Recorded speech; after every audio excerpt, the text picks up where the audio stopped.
Welcome to Selling Secrets. I'm your host, Josh Gay. Join me as each episode I interview experts in their field about spy films, action movies, literary heroes, video games, and much more. Do you know what it takes to make a successful Hollywood blockbuster, a best-selling novel, or an interactive gaming experience enjoyed by millions? Let's find out together on Selling Secrets.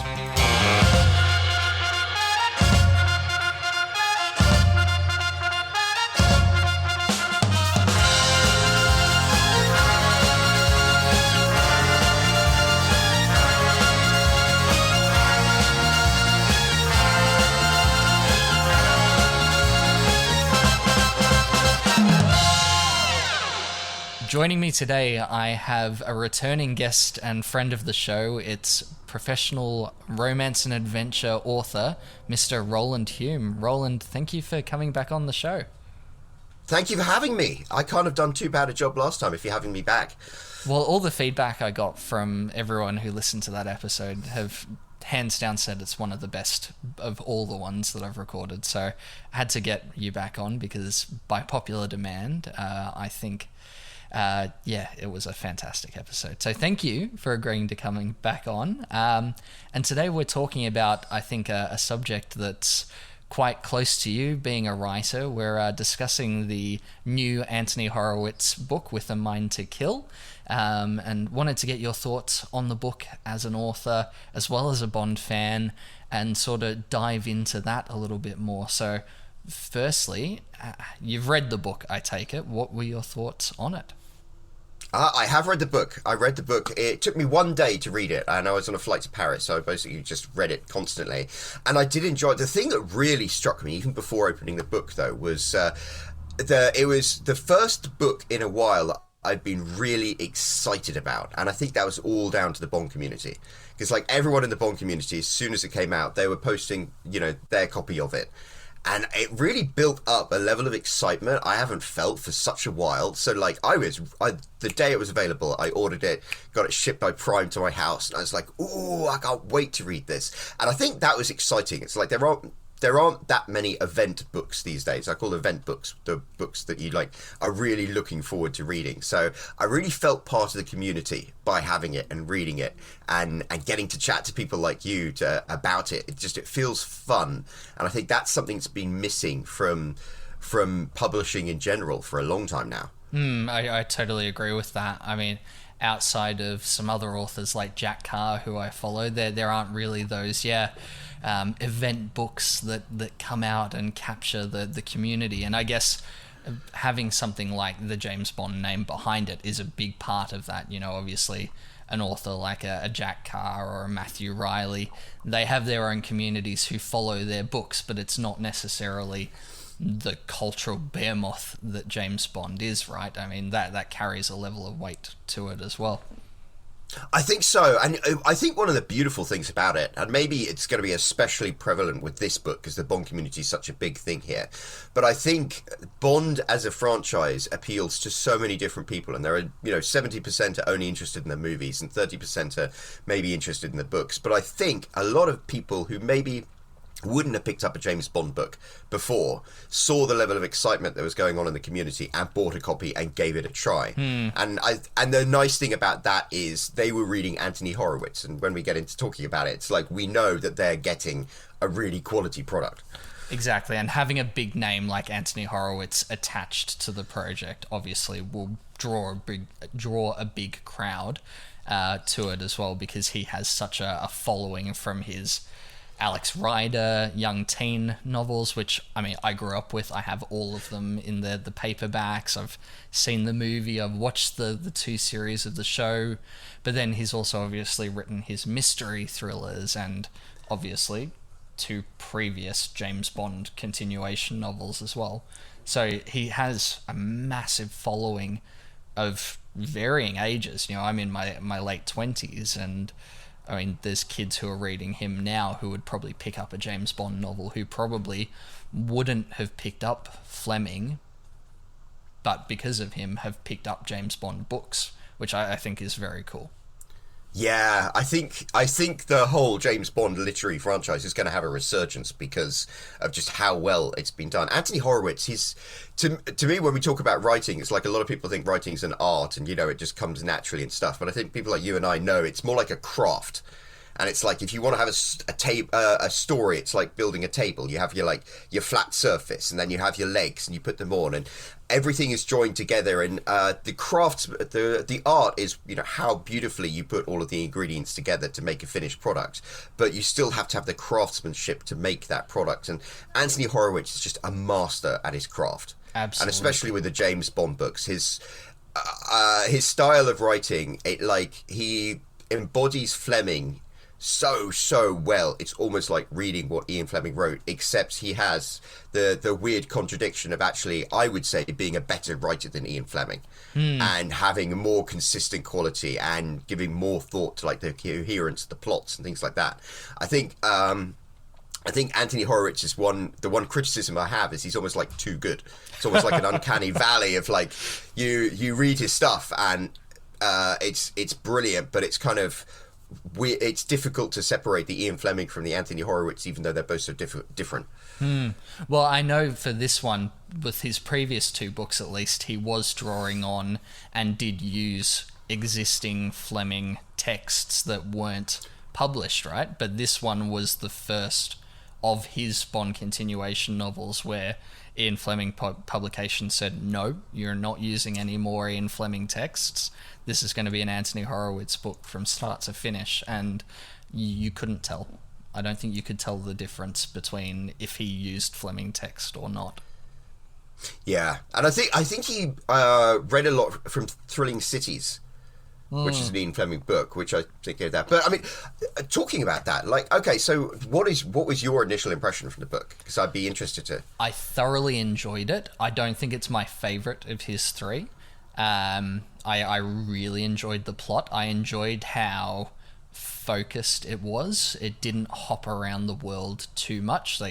For the most part, it was set in London and Russia, and Berlin at the end as well. So, but for the most part, the whole story really centered around Russia, and the crux of the story centered around Russia, and I liked that. I loved the Cold War tone. That's probably, from his previous two books at least, they didn't, whilst they were set in that time period where it was sort of 1950s, whatever it was, there wasn't necessarily a sense of time or place, whereas this one, I felt like I got that connection to Cold War Russia really strongly.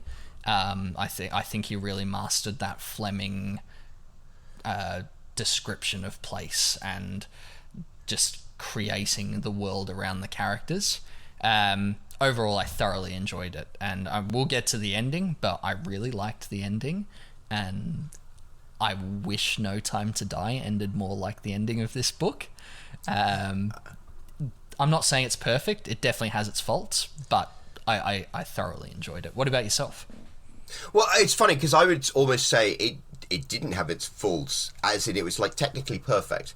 And his writing was so engaging from the first page. And you're right, the things that I loved was how the story was so tight and focused and coherent, and it made sense all the way through, and every action was sort of motivated by the characters' motivations in such a brilliant story-like way. I loved exploring Russia during the Cold War, because that's somewhere James Bond has never been before, and you can see the level of research that Horowitz put into it to make it come vividly to life, and you realise what a horrible place it was. And I think these days, people forget about communism being a horrible thing, and I think in America there are lots of hipsters who are like, "Hey, communism wasn't so bad. Maybe we should try communism." And I'm like, "No.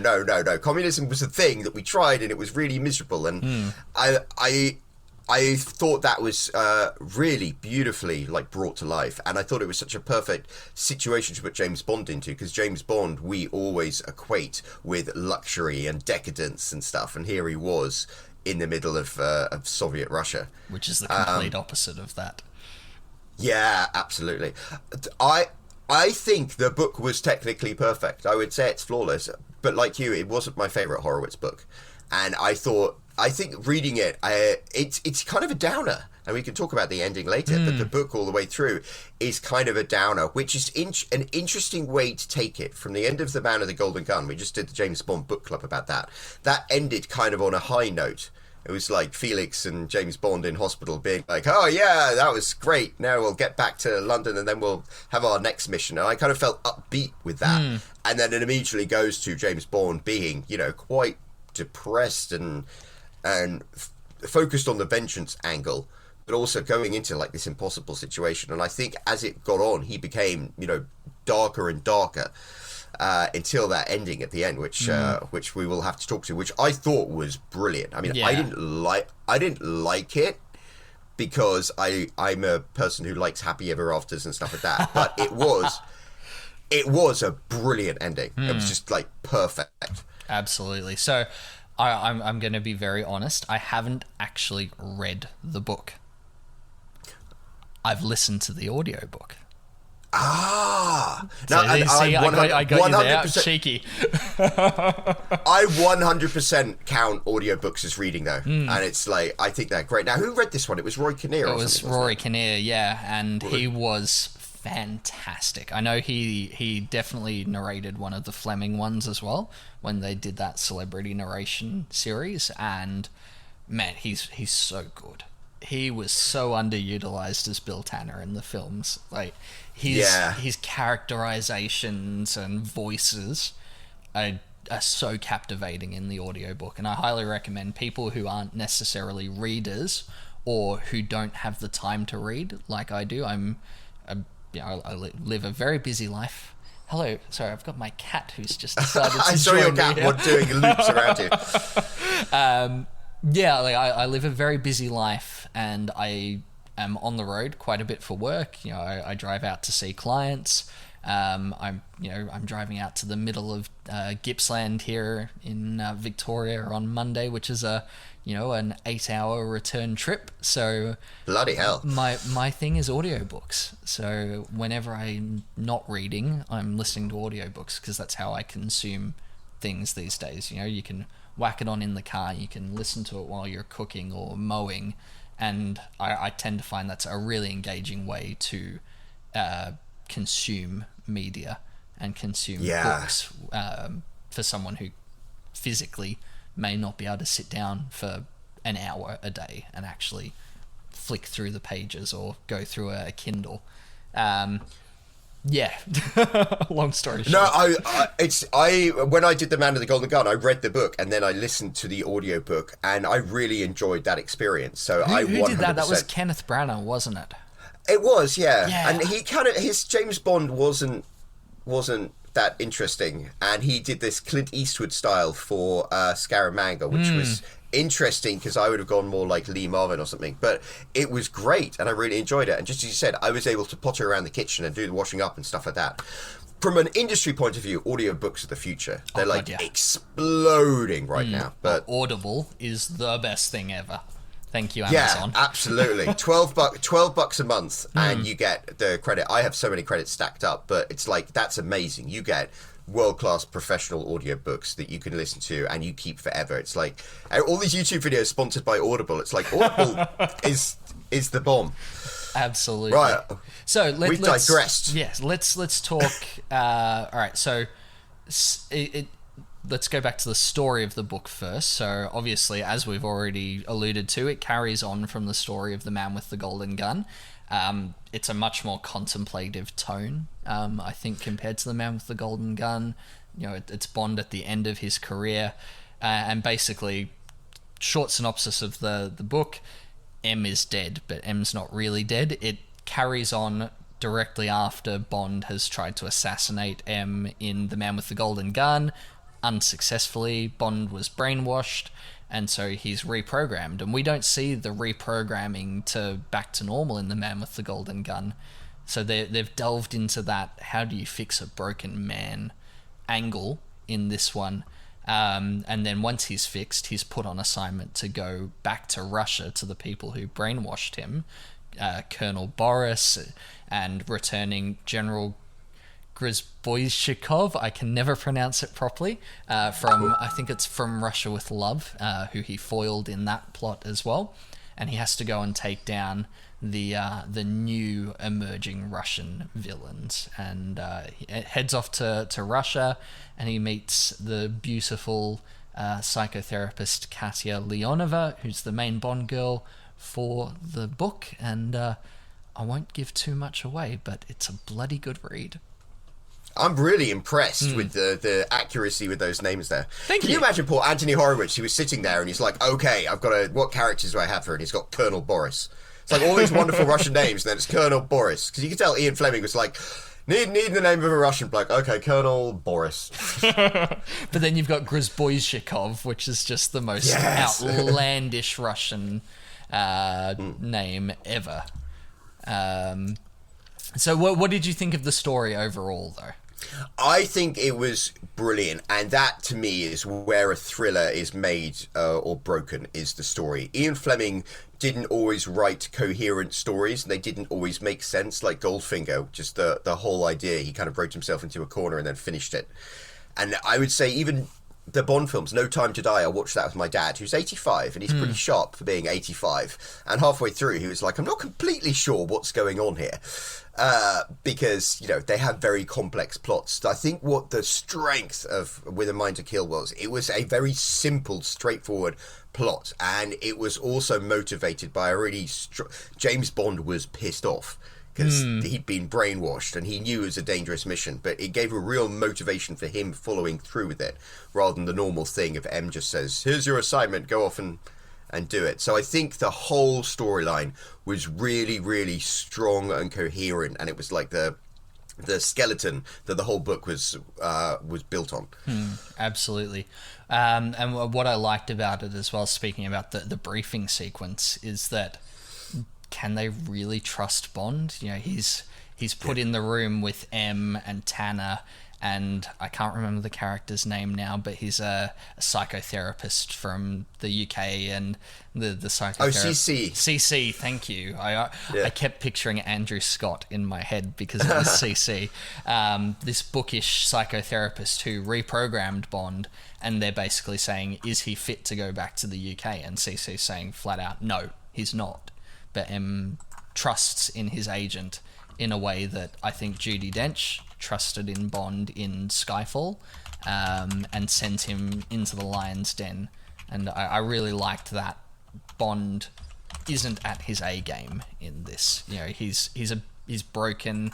He's starting to question himself and question his place in the apparatus and where the intelligence world is going. I really liked that overall arc to his character. Yeah, and that was great because Bond was compromised, but he was like, and I think he even doubted himself to a certain extent. And I like how they brought that back, because there was we'll just say there is a Chekhov's gun, as in there's something is going to happen that James Bond isn't aware of, and then that comes into play. But I thought that was handled pretty well, because it was kind of a predictable thing to happen, and yet... And sometimes, I don't know about you, but sometimes when you see a thriller or a movie or something, and there's this really obvious twist coming, it's almost like an ordeal to get through it. It's like, oh, well, this person's actually a traitor. We know this already. So when they turn around, we're like, okay, we'll just go through this 5-minute convoluted scene. Whereas Anthony Horowitz, kind of dealt with it, I think, very quickly and coherently. And I liked it because it was something that paid off, yet didn't stop the flow of the story. Absolutely. I think we can talk about spoilers. I think anyone who's listening to this episode have probably already read or listened to the book. So let's, before we move ahead, spoiler warning, if you have not read With a Mind to Kill, we are now going to get into spoiler territory because we're talking story. And I think out of all of the Horowitz ones, this is a spoiler-heavy book that cannot be discussed fully without spoilers. So you've been warned. Speaking Chekhov's gun, let's move ahead. So I really liked the pacing of the start of the book. Obviously, Bond's tried to kill M, and we've got that whole fake funeral for M, which, everyone's seen before, and Bond's off in the distance watching it, and then you've got the Russians watching it from their car, reporting on the funeral as well, and thinking that, yep, M's definitely dead, and the Brits think they've definitely fooled the Russians as well into thinking that Bond's gone ahead with the assassination of the head of MI6. From there, it moves on. Bond is, briefed on the job at hand. He's given the task of, right, you're going to go into Russia. You're going to take down Stalnaya Ruka, who are the new version of Schmiert Spionum, I think, or the Russian, the KGB, whoever it was, the Death to Spies ring, Smersh, I think it was. I really liked how they transitioned from the start of the book. I nearly said film. From the start of the book into action. Bond is basically put into the position where he has to pretend that he's a traitor, and no one other than Tanner, M, and CC know about this plot to get him into Russia, because they don't want to be compromised. They know that there's Russian spies, and they don't want the Russians to find out that Bond's actually on MI6's side. So they stage a breakout, which is orchestrated by MI6. Bond's held in captivity with 2 MI6 spies who are guarding him, and they think he's a traitor, but he can't let on and tell them that he's actually working with them. And then he's broken out of captivity in this high-stakes, action-packed breakout sequence on Tower Bridge, isn't it? That sequence, which, if anyone who's seen Spectre would know, that's where they take down Blofeld at the end of the film. Am I correct? That's Tower Bridge, isn't it? I can't remember. Or is that Westminster Bridge? But I know. I can one imagine, of the two. I can imagine it. This particular scene in With a Mind to Kill, I could almost imagine as a movie. Like, it would be spectacular with, like, Russian agents firing rockets from the towers of Tower Bridge, and the gas everywhere, and the speedboats. It was a really well-written action scene. Absolutely.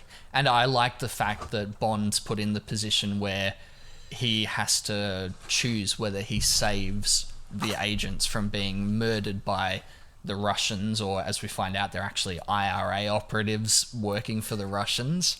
And he, being Bond, doesn't compromise on his character. And this is what I love about Horowitz. Horowitz is not bent on deconstructing our hero. He breaks him down in terms of his psyche and all the things that Fleming did really well, but he never compromises on Bond's core beliefs, and Bond saves the lives of the 2 MI6 agents who are holding him captive. And I think that's done in a really elegant way that honours the character. They could have easily had Bond, let them die or whatever, but no, Bond's the hero. He has to save the day and save the good guys. What did you think of that? That's a brilliant take on it. And, there are 2 specific situations that I think are so effective in this book. There was the first, that one, because I think you put yourself into Bond's shoes and you were like, oh, shit, what do I do now? Because I can't compromise my cover in the mission, but also, am I going to let 2 innocent people die? And then later on, at the very end, where he confronts the head of station, the station, what he thinks is this British traitor working there, and he has to decide whether to kill him or not. I think what's really effective is you couldn't help but put yourself into that situation and wonder, what would I do? And I think you nailed it by saying, like, James Bond did the right thing. He did the morally right thing. He protected these people, even though it might compromise his entire mission. And, he gave the person he was meeting in the subway station a chance, even though it would risk compromising his entire mission. I like that. The thing that made me feel awkward about it is I wouldn't necessarily know if I'd have made those same decisions myself. So, yeah. But that's what's so good about heroes.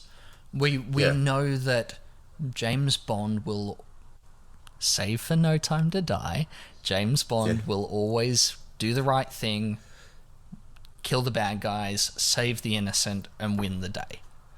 That's what heroes do, and we can rely on heroes to be those infallible beacons in our lives and be that escapist version of ourselves that we may not be. I think that's what makes James Bond such a compelling character and an enduring character. I think you talked about people deconstructing Bond, and I think you're right. I think there's been so many people have an idea of what James Bond is and what it represents that isn't necessarily backed up by stuff in the books and in the movies. He's a this, he's a that. Yeah. I was on a Roger Moore bent the other day when we all had COVID, and I have to admit, Roger Moore's James Bond is kind of an amoral psychopath. Oh, absolutely. He's extremely charming, but he murders. But the book James Bond isn't. The book James Bond is kind of, as we say in the romance business, a cinnamon roll. He's actually like a squishy, noble, moral person, and he generally makes the moral decision in every situation he's in. Absolutely. Well, moving forward from that sequence on Tower Bridge, obviously Bond's whisked away to Moscow, and he comes into contact and face to face with his previous tormentor, Colonel Boris, who had brainwashed him when he was at the hands of the KGB. What did you think of Colonel Boris as the big bad, the main villain of the story? So amazing how they had two lines in The Man with the Golden Gun, and then Horowitz managed to craft this character who was thoroughly despicable. I loved it. He was like a real evil piece of work. And I was thinking about The Man with the Golden Gun and this book. My wife works in a psychiatric hospital, and she's been talking about like the reality of electroshock therapy, which gets mentioned in both of these things. It was so interesting to see the level of research that Horowitz had done into brainwashing and altering people's things. And he even touches on the CIA with the Ultra and all the LSD testing that they had done, and how Colonel Boris thinks that that's so, rudimentary and barbaric. Yeah. And his way of brainwashing people is so much more effective. I thought that was very well researched and very, very cool. There's that arrogance there, and I think that's always good. In most of the James Bond stories, it's not really the Russians that are the bad guys, it's characters within the Russian thing who are, their aspirations and their view of themselves and their megalomania is like greater than the Russian behemoth. So Boris, I thought, was like a really chilling villain. Absolutely. And with his two mismatched eyes as well, that was like textbook James Bond. Everyone has to have every Bond villain has to have some sort of disfigurement, which some people say is wrong, but I think that's what makes them so iconic. Yeah, I love how the fact that a lot of them have the physical thing of being ginger. It's such an Ian Fleming thing. It's like, oh, those gingers. Terrible. Ian Fleming would have hated the both of us then. Yeah, exactly. But he's up there right now, like cursing us. But even one of the IRA guys, I think Horowitz describes as a ginger IRA guy. So it hasn't even escaped just being Horowitz, just being Fleming. Horowitz has even taken up the mantle of the ginger hate.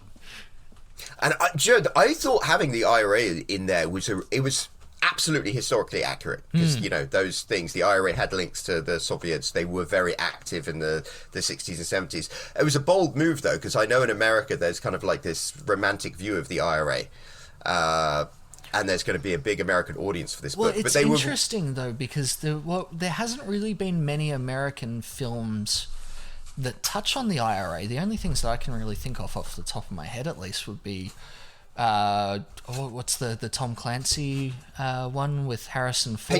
Patriot Games. That's the one. It's the only one I can really think of off the top of my head. It hasn't really seeped into the American lexicon. Like, there's lots of British stuff, but I can't think of much in the way of I grew up in Britain in the 70s and 80s, so like every single day you'd have bombs going off and stuff like that. Whereas I think in America, if you go to New York, there's Irish pubs everywhere, and you can walk into Irish pubs and they like have people going around collecting money for the IRA and stuff like that. It's very bizarre, because they have such this romantic idea of them as freedom fighters, which I think is, it's a noble vision to have, but I don't think it matches up to what the provisional IRA was actually like. No, definitely not. Well, we then obviously meet our main Bond girl, Katya, who, spoiler warning, is the daughter of Colonel Boris, as we find out later in the book. Yeah, and that was a twist, wasn't it? That was a big twist. What did you think of Katya as the main Bond girl? I loved her actually. I you know, it's not often you'll have a literary character you can almost like fall in love with yourself, but like I could. The way he describes her physically as being like, you know, small and compact and stuff, that's definitely my type. The blonde hair, the blue eyes, there's so many Russian like stereotypes that you'd expect in a movie, but she also came about as like capable and conflicted herself, and that whole story with her first lover and things, it was turning her first lover into her father, who at the time we don't know is Colonel Boris.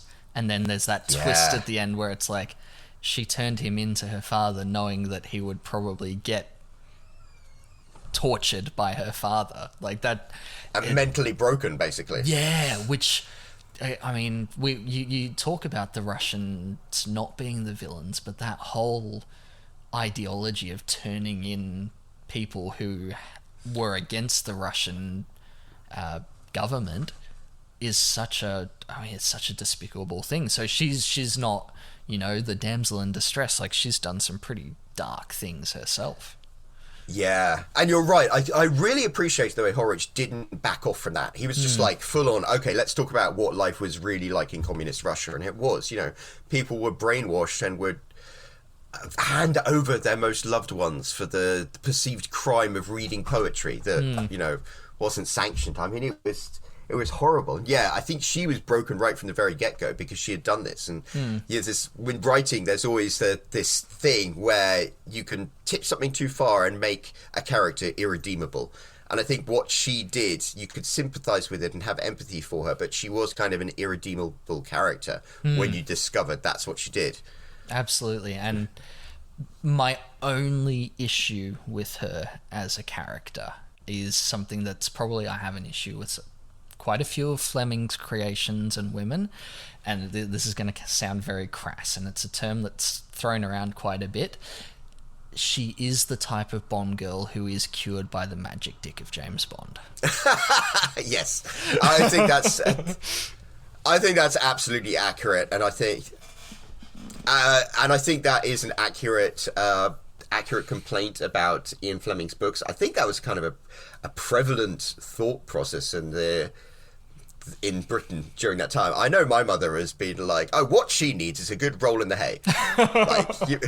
And it's kind of a romance novel trope as well. It's like, you know, you've got the stroppy, frustrated heroine, and then the man gives her a very rigorous love making, which is they call them bodice rippers because they were like borderline rape. And then afterwards she's like, oh, all of my problems have been solved by the magic dick. And yes, Ian Fleming was very much into that. So yeah, I like the fact that she is a very Fleming female character, but at the same time, it definitely isn't the most, how would you put it, progressive of female characters. Yes. But for the time period, I think that's okay. I don't think that's necessarily a detractor of the overall story. It just, their romance is very quick. I think she goes from not despising Bond, but definitely not liking him and not liking the fact that he's a killer and all these sorts of things to, oh, James, I love you, in a very short period of time. And now, obviously, we don't necessarily get a sense of how long they're actually spending together. And, you know, they go to the woods and they go, you know, they're spending time together in the hotel and all that sort of stuff. But so you can suspend disbelief in the sense that they may have spent 6 to 12 months together and we just don't get that passage of time. But in the book, it does feel a bit quick. Yeah. And I think part of that is the engineering thing. I think people realise that, you know, the James Bond in the book is kind of a bit of a romantic, and he is kind of has a damsel in distress thing. So Colonel Boris sets up his own daughter, forcing her into that physical intimacy, which I think a lot of men, you know, would perhaps fall for. And that's the thing, you don't know her motivations throughout the whole thing. Isn't she doing this all as a put on for Colonel Boris? But it turns out that she's just madly in love with James Bond. So obviously the big plot of Stalnaya Ruka, the villains, is to assassinate the head of the Russian government. You know, their whole plot was to assassinate Khrushchev, the leader of the USSR, and frame James Bond, the British spy, as the assassin of the leader of Russia, the leader of the Soviet Union, and to basically install a new hardline Russian leader. What were your thoughts on the villain's main plot? Like, I thought it was the perfect plot because it made sense. It was simple. Like, the whole idea of having James Bond as a thing, that actually made... Ian Fleming would always have this stupid thing where, like, Goldfinger would say, I know you were sent here to kill me, but I will make you my secretary. And that convoluted thing. Whereas this, it really made a lot of sense to have James Bond as the guy pulling the trigger, because then it would put the British Secret Service as, like, the instigators of this. So I think it was a really simple, coherent, believable plot. And I love that because I think that's what is most important about a thriller. You have to have a plot that makes sense. Absolutely. What did you think of Bond's... obviously, he's got this deep-seated... he's been deprogrammed. He's tricked the Russians to think that he's on their side, but he's not. But Colonel Boris has put in basically a kill switch in the back of Bond's mind where, if he looks at him in a certain way, Bond's under his control. What did you think of Bond's way of breaking the spell, where he basically just digs into the wound from a gunshot from Scaramanga and rips open his stitches? I loved it. I thought that was great. Because as I said earlier, like, this is a Chekhov's gun. We knew that this was coming. And I was kind of like, I don't like things like that as a twist because they're predictable, and then also the solution to them is going to be predictable, except in this case it wasn't. I thought it was going to be like, James Bond falls under hypnosis again, and then there's going to be this long convoluted thing about how he breaks out of it. And it's like, no, Horowitz wrapped it up in seconds. It was like he poked his finger in his hurty bit and snapped out of it, and then the thing, and I was like, yes, I like that. That was like visceral. It paid off. Yeah. It paid off something we've been expecting this whole time, but it paid it off quickly and efficiently and believably. Yeah, I thoroughly enjoyed that. It was visceral, it was brutal, and you could see Bond has lived his life in pain, and the pain's what's brought him back. Yeah, and that was a theme that was all the way through the book, which I kind of liked. He kept thinking about all of the injuries he'd got, and that was what his life was. Exactly, and what would his life be? If he got one more gunshot wound, one more stabbing. Yeah. So Bond escapes from the Russians. He hasn't murdered Khrushchev, but he's killed Colonel Boris.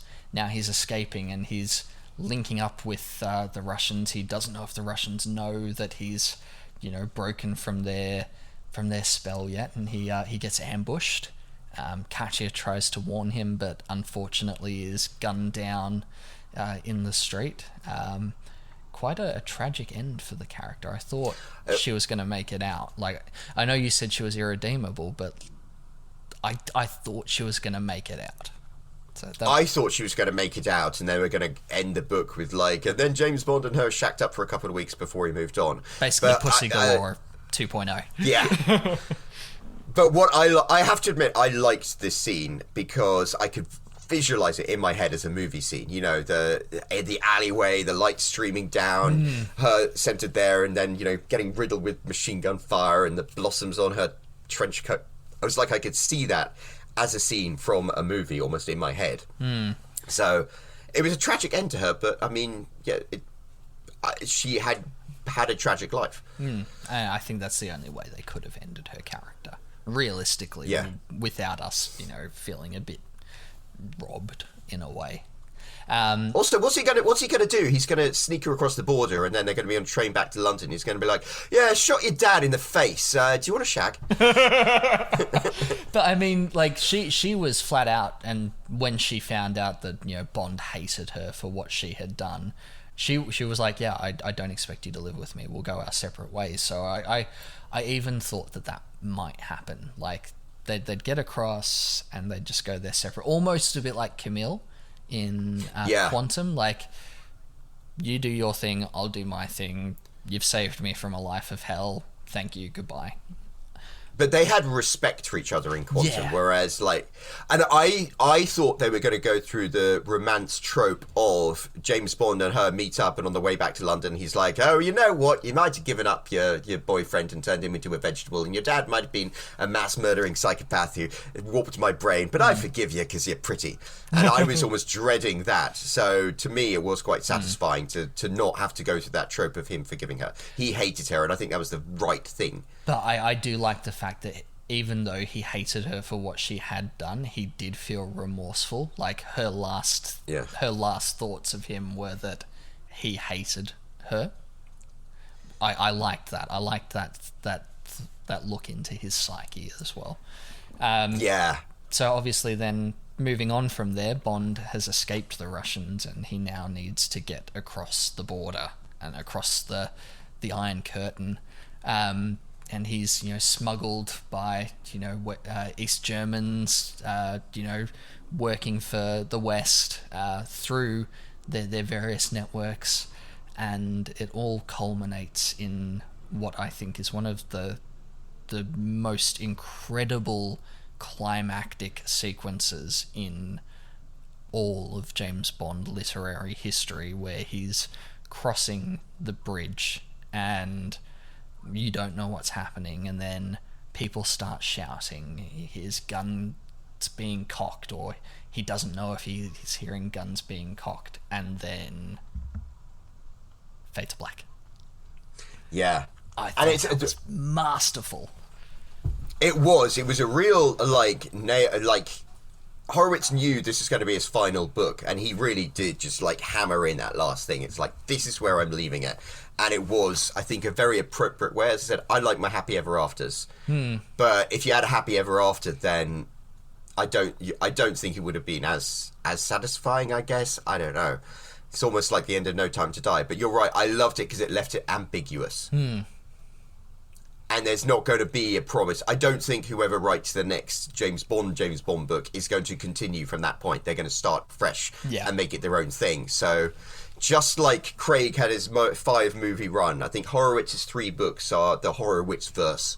I think all of the different continuation authors, they put their own stamp on, they make their own James Bond verse, so to speak. And then Horowitz did such a great job, and I think this is a fantastic bookend. I agree, and as I said before, I wish No Time to Die had have ended a bit more like this, that with that ambiguity, you don't know what's happened to Bond.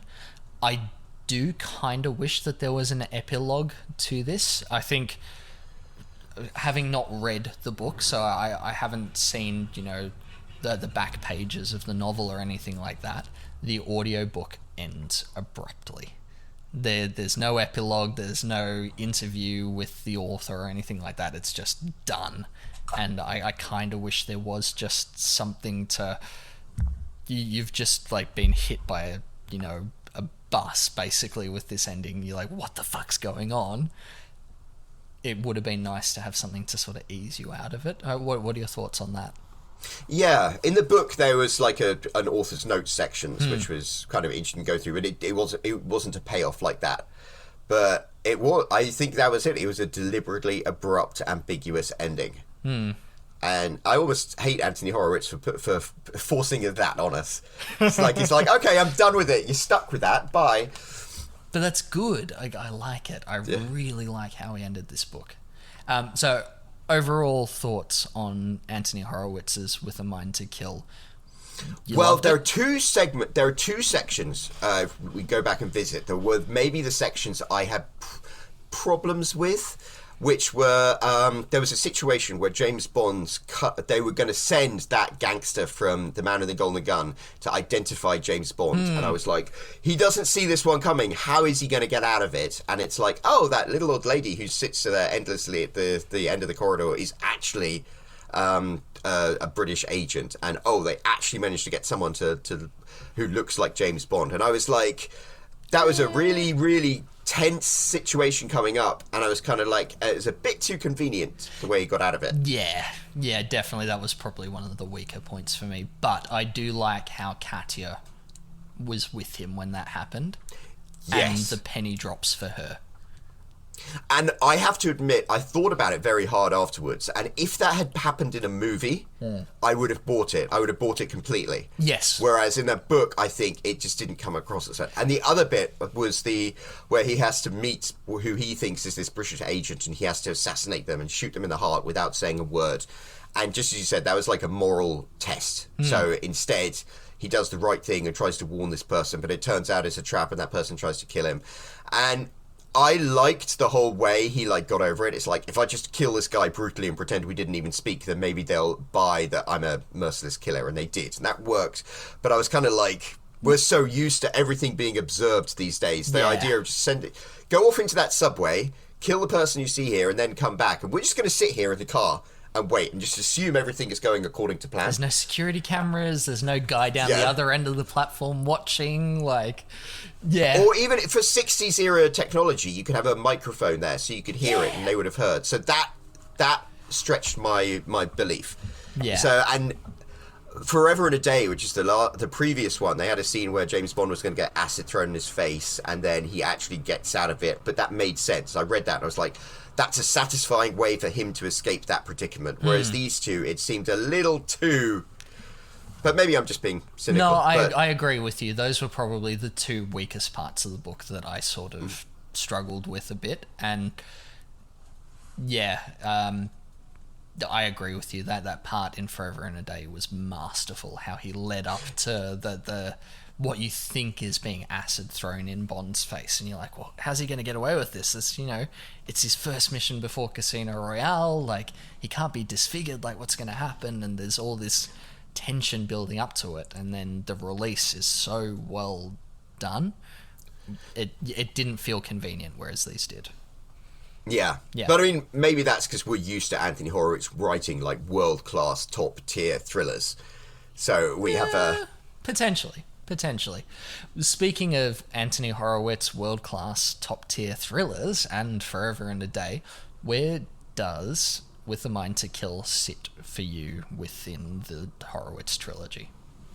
I would say very, very firmly in second place. I think Forever and a Day is my favourite. Yep. Because I really like that one. It's very Bondy and it flows well.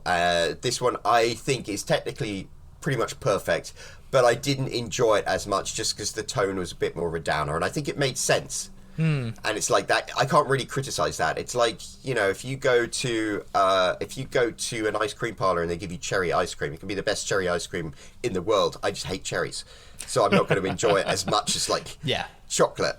And I think that's the case. Anthony Horowitz made some choices that make sense that if I had been writing the story, I might have made them differently. But that's the whole point. I think as an author, when you get given James Bond, the sandbox of James Bond to play with, you can make all of these choices. And then when you finish your book and your book run, that is your universe. This is the Horowitz verse. And we already know there's a James Bond continuation novel, Solo, by William Boyd, that is set after The Man with the Golden Gun. It doesn't tie up with the events of this. So it's kind of... all of the different continuation authors own their different universes, and therefore you should just be satisfied that you got that story from them. And I thoroughly enjoyed this more than Solo. Yeah, I agree. This was just a technically better book in every way. Solo didn't... I hate to say it didn't feel like Fleming, which in a way is good because it felt like William Boyd, but at the same time it just wasn't a very captivating story for me. It didn't grab me like this did. Yeah, I 100% agree with that. But I think the mistake that Bond fans can make is trying to get their head around some coherence.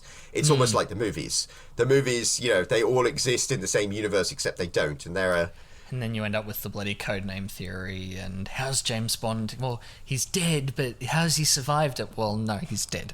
It's just a 5-movie arc. Move on.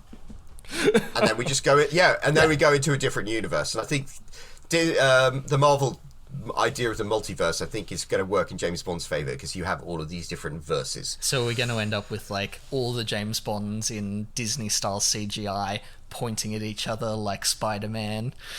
Oh, that would be hysterical. Somebody should do that. Well, moving forward from Horowitz, obviously his finished his run now. He's done. Where would you like to see the mainline Bond continuation go from here? Obviously, we're getting Kim Sherwood's 00 trilogy, which is separate.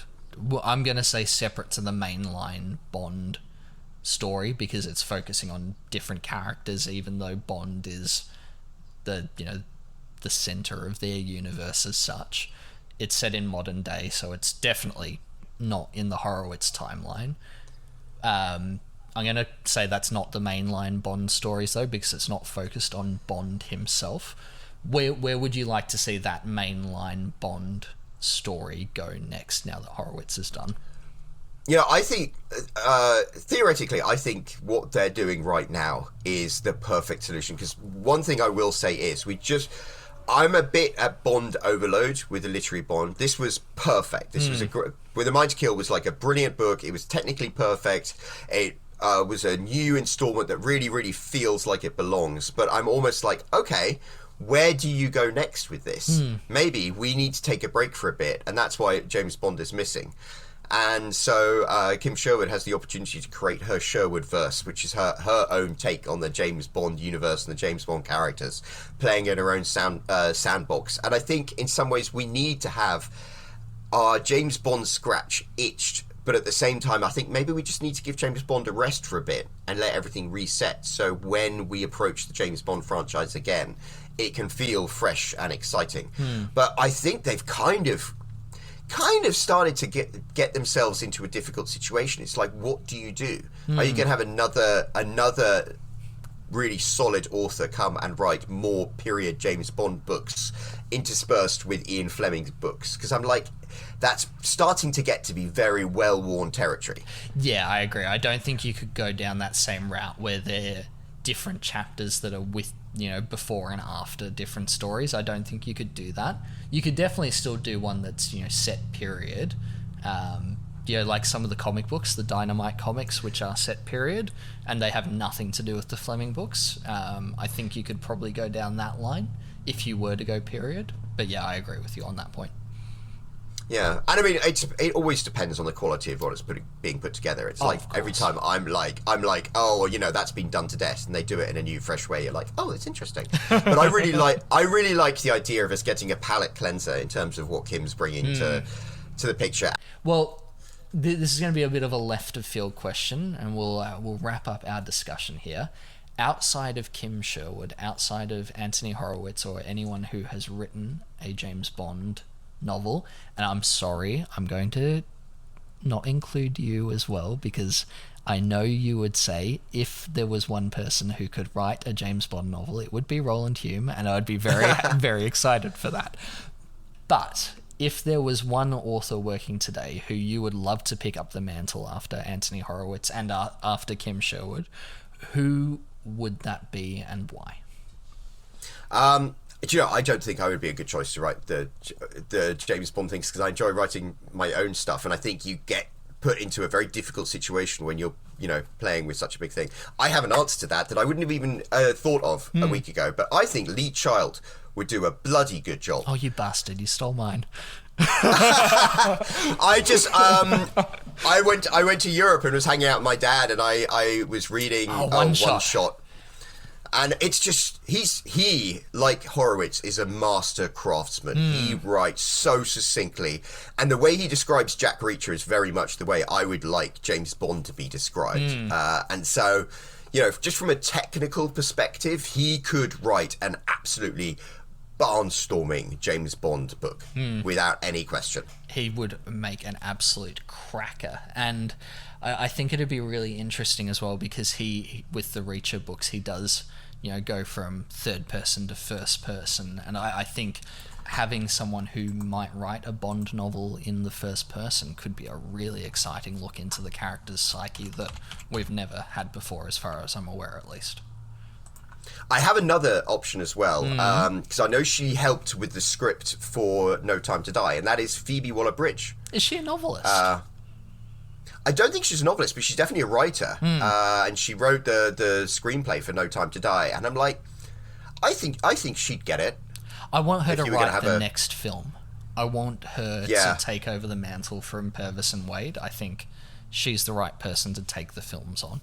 So I completely agree Yeah, with you on that. Somebody needs to after Spectre. Yeah.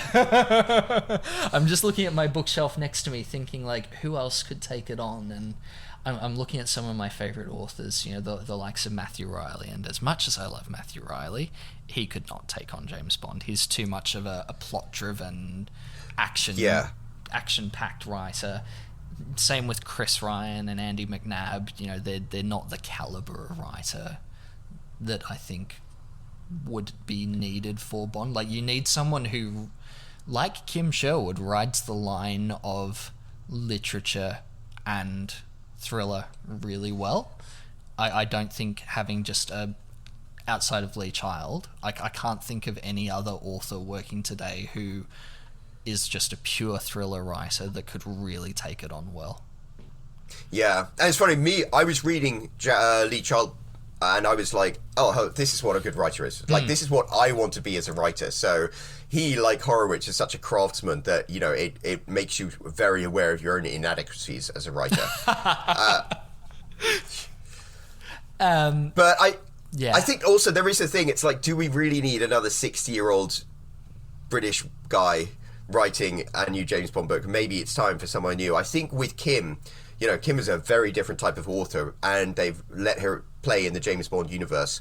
But I think the Ian Fleming Publications is kind of like, okay, we're not going to let it play with James Bond because that's and I think I think it would be good to maybe have a woman coming in and being an author and stuff like that. But I think she would have to have more of a back catalogue than Kim does. So I think Kim is a wonderful, wonderful bridge between that. But the next foundational James Bond book with James Bond as the star, you have to bring somebody with like real literary credentials to fill that role. But in saying that, I think, and personally I know that her trilogy is going to be incredibly well received. If it is as well received as I think it will be, I think there's a good chance that she may get to take on a mainline Bond story, which would be incredible for her. Yeah, and then she'll have the back catalogue to do that. And she's working on her, outside of James Bond, working on another novel at the minute as well. So whilst working on these Bond trilogy, she is also working on hers as well. So she's an incredibly prolific writer. Yeah, and I mean, she's on the inside track now, so absolutely. I think down the line, but I think we need to have at least 2 years before the next James Bond book. Does that sound like the films as well? Another 2 years until the next James Bond film? Yep, I know. Yeah. But I can understand that. I know everyone's like, oh, we want to have the next one, but I think you do need to like have a cultural reset for a bit. It's absolutely. You know, we escalated it right to the point where James Bond died in a flaming thing, and it's like, maybe now we just need to let everyone settle down for a bit. And like Pierce Brosnan came in so well, maybe we need Henry Cavill to be like the new Pierce Brosnan and to do things old-fashioned, nice, tasty Henry's going to be way. too old now. Like, they're pushing it back 2 years before production starts. It's going to be 4 years before the film's released. Like, he'll be in his mid-40s by the time the bloody thing comes out, and then he'll be 50 by the time of his second film. Like, as much as I think he'd be great, if they want Cavill, they need to get it done now. And actually, you could do a like Tomorrow Never Dies film with Cavill. Oh, and God, you could put that together pretty quickly. Yeah, absolutely. Just a barnstorming action film. Marvel can do it. Marvel's reset their characters 3 times over. We've had 3 incarnations of the Joker since the Spectre. DC has reset themselves 3 times over. Star Wars, and the last one, the Batman, was pretty good. It was really quite a solid movie. Yeah. Star Wars has reset themselves 3 times over since Spectre. Like, I know that they need time, and I appreciate that. They have had no time to die in the can since 2019. And I understand that they have needed to obviously ride the wave of releasing that and everything, but you surely, since 2019, we're now in 2022, you'd have an idea of what you want to do next. And I think a very important thing to remember is I could be talking crap, and the secret to being a successful creator is never to not create. It's like if you want to be a successful novelist, you keep writing and publishing novels. And so maybe with the James Bond thing, we're all saying, "Oh, we need to wait. We need to have this break." Maybe you don't. Just keep going. Andrew Garfield was Spider-Man, and then they immediately brought in for the third time a new one in Tom Holland. But Tom Holland was brilliant. So maybe, yeah. Or Barbara Broccoli's just being really cheeky, and they are going to announce the next film for the 60th anniversary, and they're just trying to subvert all expectations. That would be hysterical. I reckon that'd just be like, fantastic. psych! Well, Roland, let's wrap it up here. I really appreciate you coming on and chatting all things James Bond literature. Before we go, though, where can people find you? What's happening in your world as a writer? Tell us a bit more about what's going on with you and how people can follow you. Well, I publish books under my own name, Roland Hulme, but I'm better known for my romance books, which I write under the name Simone Scarlett. I haven't been that big into writing recently because I've been kind of like hobbled by Facebook locking me out of their system, but I'm getting back into it. Got some books on my own name that I'm planning to write. I've got some more romance books coming, so just look up Roland Hulme, find me on Instagram, and that's normally the best place to figure out what I'm up to. Rock and roll, and I'll make sure that obviously there will be links to your socials in the show notes of this episode. Roland, thank you very much again for coming on the show. It's always an absolute pleasure to have you on. Oh, well, thank you, Josh, and it's been really, really fun to talk about these things, and it's great to be able to speak to somebody who, as James Bond says, shares my hairbrush. I like having someone I can geek out with about James Bond, but also geek out with about being a ginger and not hate on the fact that I'm a ginger. Roland, until next time, thank you very much. Thanks, mate.